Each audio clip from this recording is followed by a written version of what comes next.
Piolo Pascual naiyak while recording a single for the Breakup playlist soundtrack, and nangarag nga ba ang G-Force dancer sa international performer na si Yanni Marshall?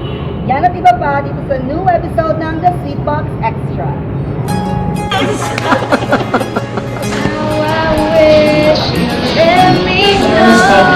Girl, she's my one and only girl. Magkahawak ang mga kamay, pagkasabay sa lahat ng buhay.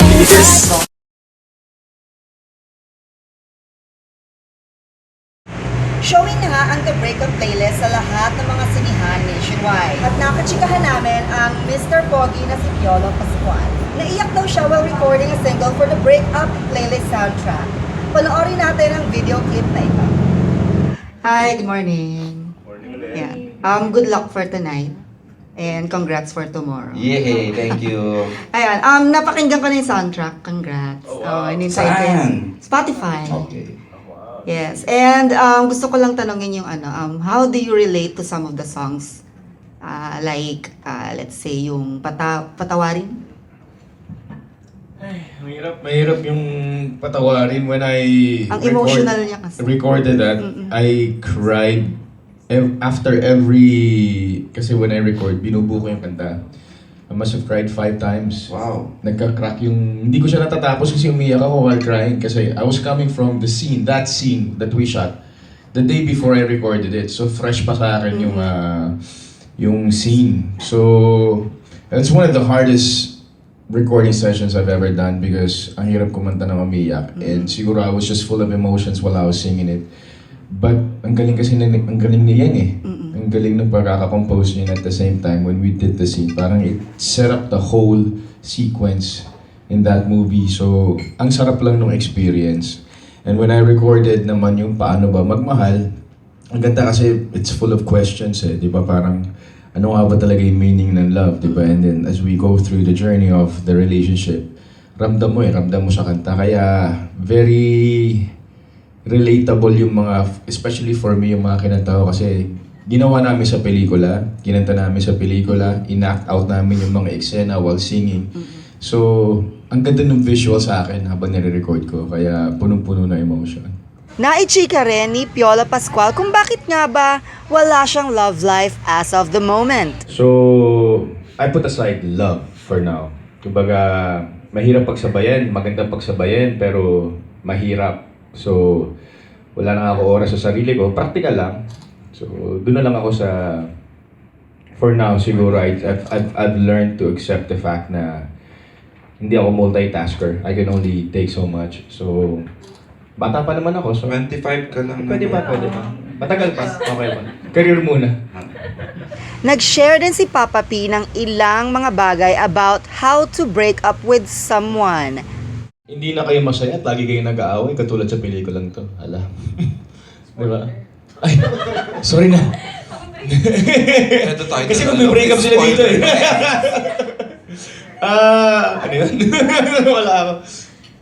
Yes, yeah. Pag wala ng, sabi nga ni Sarah, pag wala ng respeto sa relationship, di ba? Or, I guess, it's easier said than done, you know? But you'll know it when you're not happy anymore. So, it's gotta be mutual and just don't let go of the respect and the love for each other because yun na talaga magtataguyod sa inyo pareho whether together or not. Internet sensation and fierce dancer Yanni Marshall visited the Philippines to conduct a concert with the G-Force dancers. Totoo bang nangarag ang #1 dance group sa international dancer na si Yanni Marshall? Panoorin natin ang clip na ito. International sensation and fierce dancer Yannis Marshalls bumisita sa Pilipinas at nakipagtagisa ng galing sa pagsasayaw with the Philippines G-Force dancers. My body is your body, baby. Nobody's invited but you, baby.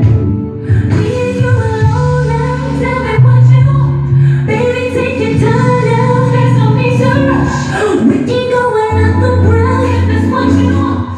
'Cause tonight is going down. Yeah, you know it's going down. We in the zone now. Go now.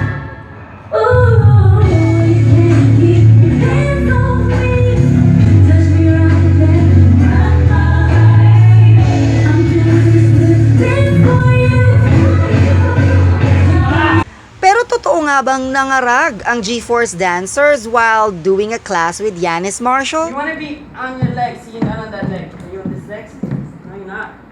You're not on your legs. Are you on your legs? No, don't help with him.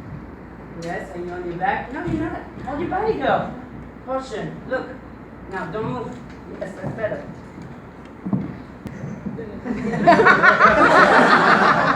Uh-huh. Yeah. Hold your body! Tuck it! Why did we do all this shit for? Yes, hold your body, huh? That's the secret. Boom, cat, knee, tuck. Yes, again. None of this shit, huh? Alright. Again, 5, 6, 7, breathe. Ooh. Go! 1, 2, no! I don't want to see face. Woo, woo. Think as you a ball. You just fall. Okay, 5. And breathe. Ooh, roll! 1, 2. Yeah, we do the same without all this noise. Nakipagbakbakan nga ng sayawan ang G-Force dancers sa international performer na si Yanis Marshall. At syempre, hindi nagpahuli ang ating mga Pinoy pride. Nagpakitang gilas din sila sa kanilang galing sa pagsasayaw. My body is your heart, baby. Nobody's invited, but you, baby. Me and you alone now. Tell me what you want, baby. Take your time. There's no need to rush. We can go underground if that's what you want. 'Cause the night is fuck that shit. We can slow down, go back. Ooh, you can keep your hands off me. Touch me right there. I'm doing this little thing for you. Bumisita rin ang The Sweetbox Extra sa The Soulful Concert Press Con ni Thor. Relatively not a newbie in the entertainment scene, Master of Soul Thor has just gone places and already created his own name in the local music scene. At ngayon nga ay handa na muli si Thor na ipakita ang kanyang soulful voice sa isang one-night concert on July 17, Friday, 8 p.m. entitled Soulful Concert 2015 at the Music Museum. Makakasama ni Thor sa Soulful Concert sina Lizelle Garcia and KZ Tandingan. Ano nga ba mga dapat tunghayan sa concert ni Thor? Excited ako dahil sobrang hands-on ako dito sa concert. Halos lahat ng electro, magiging hands-on ako sa mga electro, sa paggawa ng mga backup vocals. Sa preparation naman, everyday pinapakinggan ko yung mga songs ko sa concert. Everyday. Yan, tapos ensayo, listening ng mga good music para may mga juices pa nalalabas sa concert. So, could you teach us about that? Anong makikita? Sasayaw ka ba? Or... Pwede gano'n. Pakita ng abs. Maybe. Yung iba. Marami silang makikitang bago dito sa concert. Meron akong hindi pa na ipapakita natin. Papakita ko ngayon ng concert. At yan nga ang mga chikong sa inyo for today. Once again, I'm your entertainment blogger and YouTuber, your extra sweet and uber fierce Ayan Escarpe. Till next time, samahan niyo ako sa webisode ng The Sweetbox Extra. Bye! We in the zone now. Go